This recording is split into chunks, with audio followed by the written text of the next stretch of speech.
30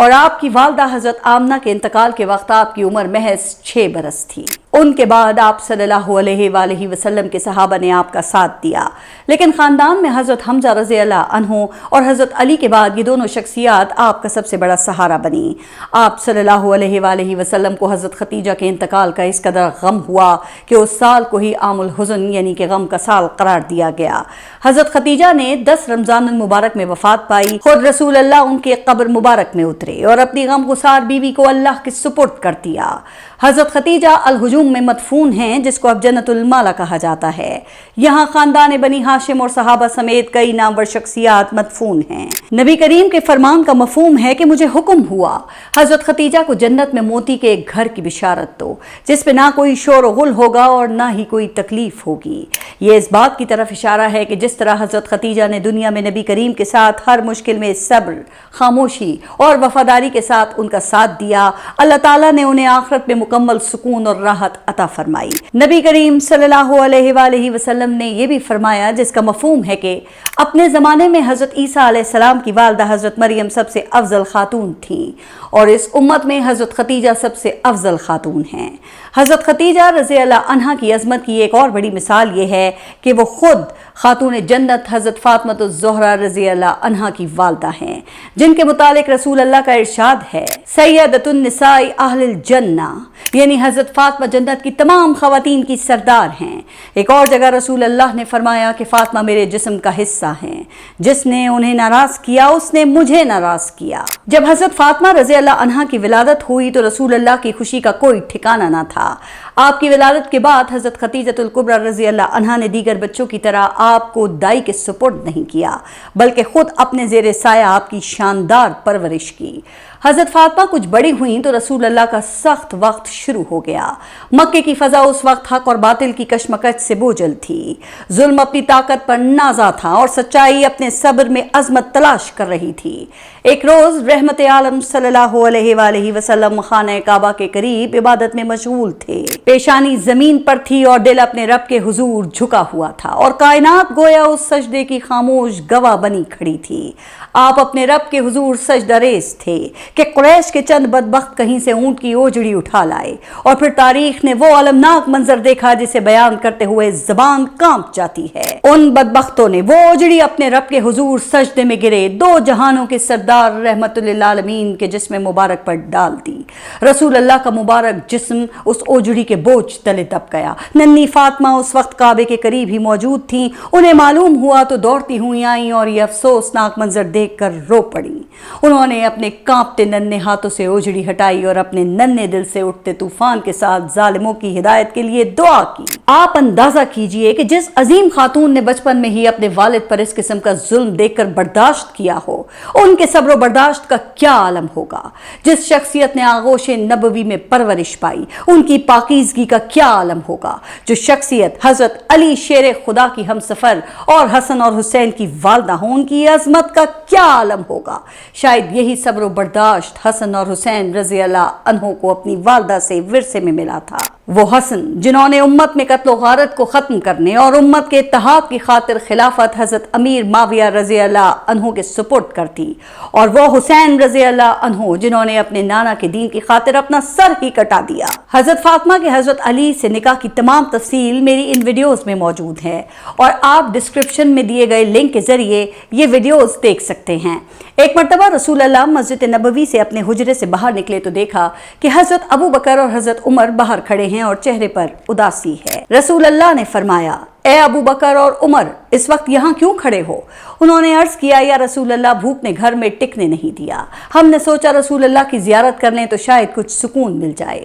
رسول اللہ نے فرمایا، جس چیز نے تمہیں گھروں سے نکالا ہے وہی چیز مجھے بھی میرے گھر سے نکال لائی ہے۔ وہ چلتے ہوئے حضرت ابو ایوب انصاری کے گھر سے گزرے۔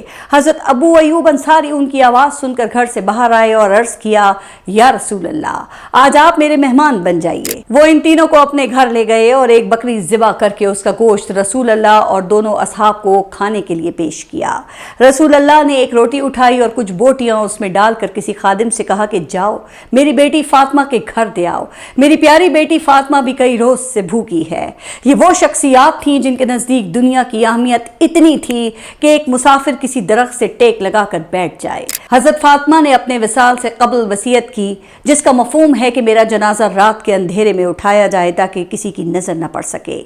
یہ اہل بیت اطہار پوری امت مسلمہ کا مشترکہ اثاثہ ہیں، لیکن آج مسلمان ان کے حوالے سے بھی جھگڑوں میں پڑے ہوئے ہیں۔ رسول اللہ کے وصال کے بعد حضرت ابو بکر صدیق کی خلافت، باغ فدق کے واقعے سے لے کر حضرت عثمان اور حضرت علی کی شہادت اور پھر واقع کربلا تک ہم صرف وہ واقعات بیان کرتے ہیں جس میں تنازعات ہوں۔ میری ذاتی رائے میں رسول اللہ کے تمام اصحاب، ازواج مطہرات اور اہل بیت اطہار ان تمام چیزوں سے پاک ہیں، لہٰذا میرا فوکس صرف ان شخصیات کی عظمت بیان کرنا ہی ہے۔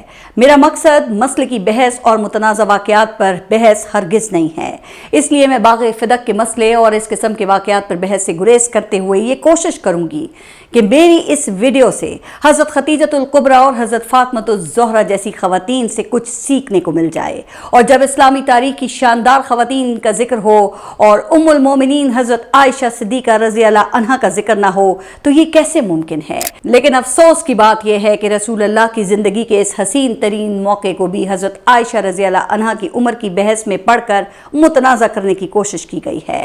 آج دنیا میں جہاں رسول اللہ کی بات ہو تو غیر مسلم سب سے پہلے یہی مسئلہ اٹھا کر لے آتے ہیں، اگرچہ اب مغرب، یورپ اور امریکہ میں مقیم کئی مسلم پریچرز نے اس مسئلے پر بہت کام کیا ہے اور غیر مسلموں کو دلائل اور حوالوں کے ساتھ اصل حقائق بتاتے ہیں وہ، لیکن میں سمجھتی ہوں کہ دنیا بھر کے علماء کو اس حوالے سے کام کرنے اور غلط فہمیوں کا ازالہ کرنے کی ضرورت ہے۔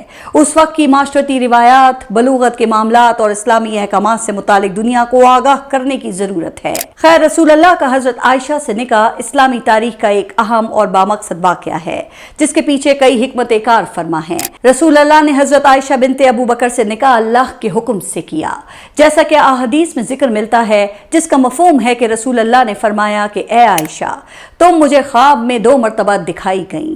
ایک شخصیت تمہاری صورت ریشم کے ایک ٹکڑے میں اٹھائے ہوئے ہے اور کہتا ہے کہ یہ آپ کی بیوی ہیں۔ میں نے جو اس کپڑے کو کھولا تو اس میں تم تھیں۔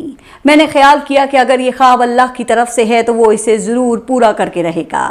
اس سے معلوم ہوتا ہے کہ یہ نکاح محض معاشرتی ضرورت کے تحت نہیں بلکہ حکمت الہی کے تحت ہوا۔ حضرت عائشہ رضی اللہ عنہا میں وہ تمام اوصاف موجود تھے جن کی وجہ سے وہ آگے چل کر اسلام کی عظیم عالمہ اور فقیہہ بن کر سامنے آئیں۔ کئی بڑے صحابہ ان سے دین اسلام کے احکامات سمجھنے کے لیے حاضر ہوا کرتے تھے۔ ان سے کئی احادیث مروی ہیں۔ عبادات کے مسائل، گھریلو اور ازواجی زندگی کے احکامات، طہارت اور پاکیزگی، پردے کے احکامات، واقعہ شب معراج اور کئی تاریخی معاملات پر حضرت عائشہ سے کئی احادیث مروی ہیں جن سے 1400 سالوں میں سینکڑوں، ہزاروں، لاکھوں، کروڑوں نہیں بلکہ اربوں مسلمان فائدہ اٹھا چکے ہیں۔ لیکن حضرت عائشہ کے اوصاف صرف علم اور فقہی مسائل تک ہی نہیں تھے، انہوں نے ثابت کیا کہ خواتین جنگ میں حصہ بھی لے سکتی ہیں۔ اگرچہ امت کا بڑا حصہ اس بات پر متفق ہے کہ حضرت علی کرم اللہ وجہہ اور حضرت عائشہ رضی اللہ عنہا کے درمیان جنگ جمل حضرت عثمان رضی اللہ عنہ کے قصاص کے معاملے پر غلط فہمی کی بنیاد پر ہوئی۔ امت کا ایک طبقہ 1400 سال سے حضرت عائشہ کی جنگ جمل میں شرکت کو ان کی اجتہادی غلطی قرار دیتا ہے، لیکن جو طبقہ حضرت عائشہ سے اختلاف رکھتا ہے نا، ان کی اکثریت بھی حضرت عائشہ رضی اللہ عنہا کا احترام کرتی ہے۔ باقی چند بدبخت ہر طبقے میں موجود ہی ہیں جنہیں نہ صحابہ کے احترام کا خیال ہے اور نہ ہی اہل بیت کا۔ ان کا مقصد صرف امت میں تفرقہ پیدا کرنا ہے اور آپس میں لڑوانا ہے، جو تا قیامت وہ کرتے رہیں گے۔ حضرت عائشہ کے احترام کے لیے تو قرآن کی گواہی ہی کافی ہے۔ وہ واقعہ کچھ یوں ہے کہ ایک غزوے سے واپسی پر کچھ بدبخت منافقین نے حضرت عائشہ رضی اللہ عنہا پر الزام عائد کر کے ان کے کردار پر سوال اٹھانے کی ناپاک جسارت کر دی۔ رسول اللہ کو معلوم ہوا تو انہیں بہت رنج ہوا۔ رسول اللہ نے فرمایا، لوگو، بعض لوگوں نے میرے اہل خانہ کے بارے میں مجھے ایذا دی ہے۔ اللہ کی قسم میں نے اپنے اہل خانہ میں کوئی برائی نہیں دیکھی۔ یہ رسول اللہ کی گواہی تھی جو حضرت عائشہ رضی اللہ عنہا کے حق میں کافی تھی، لیکن اللہ کو یہ گوارا نہ تھا کہ جو خاتون خود رب کے حکم سے رسول اللہ کے نکاح میں آئیں ان کے کردار پر کوئی بدبخت سوال اٹھائے۔ اس لیے اللہ نے خود قرآن میں حضرت عائشہ کے حق میں گواہی دی۔ قرآن کی سورہ نور کی آیت 11 سے 20 میں اللہ رب العزت نے ارشاد فرمایا، جن لوگوں نے یہ بہتان باندھا ہے وہ تم ہی میں سے ایک جماعت ہے، اس کو اپنے حق میں برا نہ سمجھنا بلکہ وہ تمہارے لیے اچھا ہے۔ ان میں سے جس شخص نے گناہ کا جتنا حصہ لیا اس کے لیے اتنا ہی وبال ہے، اور جس نے ان میں سے اس بہتان کا بڑا بوجھ اٹھایا ہے اس کو بڑا عذاب ہوگا۔ جب تم نے وہ بات سنی تو مومن مردوں اور عورتوں نے کیوں اپنے دلوں میں نیک گمان نہ کیا اور کیوں نہ کہہ دیا کہ یہ کھلم کھلا بہتان ہے۔ اور 20ویں آیت میں اللہ نے فرمایا، اور اگر تم پر اللہ کا فضل اور اس کی رحمت نہ ہوتی تو کیا کچھ نہ ہوتا، مگر وہ کریم ہے اور وہ یہ کہ اللہ نہایت مہربان ہے، رحیم ہے۔ واہ، قربان جائیے اس خاتون کی عظمت کے، خالق کائنات خود قرآن میں ان کے کردار کی گواہی دے رہا ہے۔ یہ تمام خواتین آج کے مسلمانوں کے لیے مشعل راہ ہیں، اور یہ خواتین کے لیے بھی ایک پیغام ہے کہ دنیا میں ایک عورت کو کیا کچھ فیس کرنا پڑتا ہے، اور وہ خاتون ان مشکلات کا سامنا کیسے کرے۔ وہ خواتین جنہوں نے گھریلو ذمہ داریوں سے لے کر علم و حکمت کے مقام تک ہر میدان میں مثال قائم کی، وہ آج کی عورت کے لیے امید اور حوصلے کی علامت ہیں۔ ان کی زندگی یہ سبق دیتی ہے کہ عورت کمزور نہیں بلکہ ایک مضبوط کردار ہے جو صبر کے ساتھ دنیا کے طوفانوں کا مقابلہ کر سکتی ہے۔ ان کے کردار میں حیا بھی ہے، دانش بھی ہے اور قربانی بھی۔ مجھ سمیت آج کی ہر عورت اگر ان خواتین سے رہنمائی لے تو وہ نہ صرف اپنی زندگی سنوار سکتی ہے بلکہ معاشرے کو بھی بہتر بنا سکتی ہے۔ یہ عظمت کی داستانیں ہمیں احساس دلاتی ہیں کہ اصل کامیابی رب کی رضا میں ہے اور سچا وقار ایمان کی مضبوطی میں پوشیدہ ہے۔ سلام حضرت خدیجۃ الکبریٰ رضی اللہ عنہا کی ذات پر، سلام حضرت عائشہ صدیقہ رضی اللہ عنہا کی ذات پر، سلام حضرت فاطمہ الزہرا رضی اللہ عنہا کی ذات پر، سلام ان تمام صحابہ اور اہل بیت کی خواتین پر جنہوں نے اپنی ثابت قدمی اور صبر و شکر سے مردوں کے حوصلے بڑھائے اور آج ہم ایک مسلمان کی حیثیت سے ان کا ذکر کرنے کے قابل ہوئے۔ اب ذرا تصور میں لائیے کہ کہاں ایک شخص اپنی ننھی بیٹی کو زندہ دفن کر رہا ہے اور کہاں اسی مکہ کی ایسی عظیم خواتین نے دنیا کی تاریخ میں وہ مقام بنایا جو حضرت آسیہ اور حضرت مریم جیسی چند دیگر خواتین کو چھوڑ کر کسی نے نہیں بنایا ہوگا۔ زمانہ جاہلیت کی تاریکیوں میں انسانیت اس قدر زوال پذیر تھی کہ ایک باپ اپنی ہی معصوم بیٹی کو زندہ درگور کرنے جیسے ہولناک فعل کو بھی اپنی غیرت کا تقاضا سمجھ بیٹھتا تھا۔ یہ وہ عہد تھا جب صنف نازک کو بوجھ تصور کیا جاتا اور رحمت کے بجائے ذلت ان کا مقدر ٹھہرتی تھی، مگر تاریخ کے افق پر اسلام کا سورج طلوع ہوا تو یہی معاشرہ یکسر بدل گیا۔ وہی معاشرہ جو کبھی بیٹی کو عیب سمجھتا تھا اب اس کی پرورش کو جنت کا ذریعہ سمجھنے لگا، اس کو عزت و احترام دینے لگا۔ یہ ہے وہ اصل انقلاب جو دنیا کی تاریخ میں شاید اس سے پہلے نہیں آیا ہوگا۔ آپ سب اپنا خیال رکھیے۔ اللہ حافظ۔